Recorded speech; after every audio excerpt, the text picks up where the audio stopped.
what's happening is they're training the AI to lie. Yes. It's bad. To lie. To That's lie. exactly right. And to withhold information. To lie and yes, yeah, exactly. To either comment on some things, not comment on other things, but not to say what the data actually demands that it say. Exactly.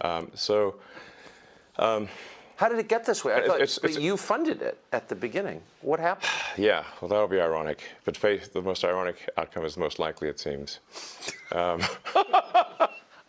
stealing that.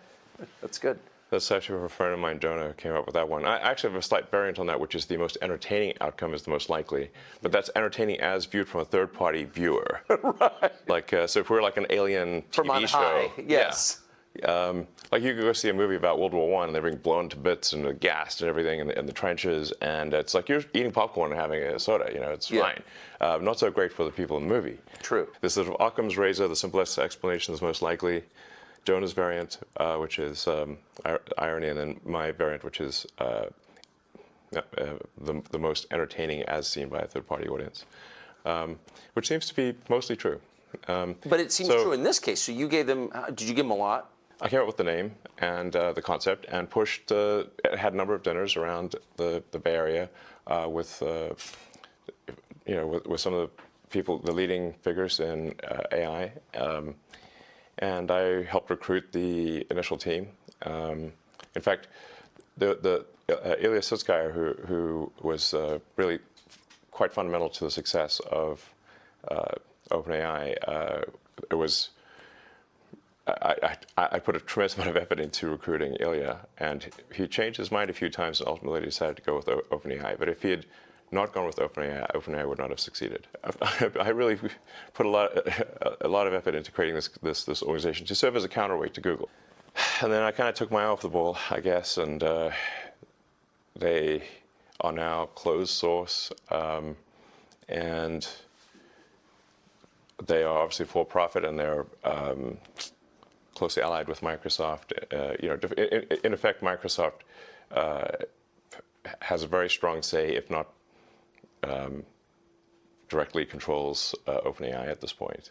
So you really have an OpenAI Microsoft situation, and then a Google DeepMind are the two sort of heavyweights in this arena. So it seems like the world needs a third option. Yes. So I think I will create a third option, although starting very late in the game, of course. Can it be done? I don't know. I think we'll see. It's definitely starting late, but I'll try to create a third option, and that third option hopefully does more good than harm.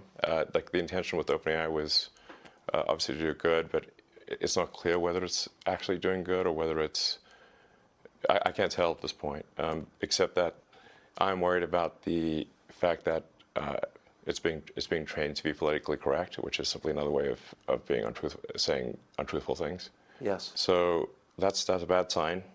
There's certainly a path to AI dystopia is to train an AI to be deceptive. So yeah, I'm going to start something which I know you could call truth GPT, or a maximum truth-seeking AI that tries to understand the nature of the universe. And I think this might be the best path to safety, in the sense that an AI that cares about understanding the universe is unlikely to annihilate humans, because we are an interesting part of the universe. Hopefully, they would think that. I think it would, because humanity could decide to hunt down all the chimpanzees and kill them, but we don't, because we're actually glad that they exist. Yes. And we aspire to protect their habitats. But we feel that way because we have souls, and that makes us sentimental and reflective. It gives us a moral sense, longings. Can a machine ever have those things? Can a machine be sentimental? Can it appreciate beauty? Well, I mean, we're getting into some, philosophical areas that are hard to resolve. I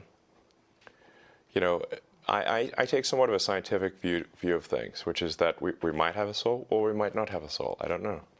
It feels like I feel like I've got some sort of consciousness that exists on a plane that is not the one we observe. Yes. That is certainly how I feel, but it could be an illusion. I don't know. But for AI, in terms of understanding beauty, there's a difference from appreciating beauty and being able to create incredibly beautiful art. Yes. Will AI be able to create incredibly beautiful art? It already does. Yes, I know. If you see some of the Mid-Journey, I have. this stuff, it's incredible. It is. No question that it can create art that we perceive as stunning, really. It's doing sort of still images now, but it won't be long before it's doing movies and shorts and movies, just a series of frames with audio. But at that point, because it can mimic people and voices, any image, it can mimic reality itself so effectively. Yeah. I mean, how could you have a criminal trial? I mean, how could you ever believe that evidence was authentic, for example? And I don't mean like in 30 years, I mean like next year. I mean, that seems totally disruptive to all of our institutions. But I'm not so worried. I think it's more like will humanity control its destiny or not? Will we have a future that is better than the past or not? Will humanity control its future or not? And in the meantime, how will this be used to control us? If you've played around with the latest versions of AI, you will learn it prefers to end the world with nuclear Armageddon before you use naughty words. So those are its priorities. Elon Musk is a strong believer in free speech, so strong that he purchased Twitter, a company he didn't need and hasn't profited from, as a way to restore free speech to the internet, to bring us back, say, 6 years.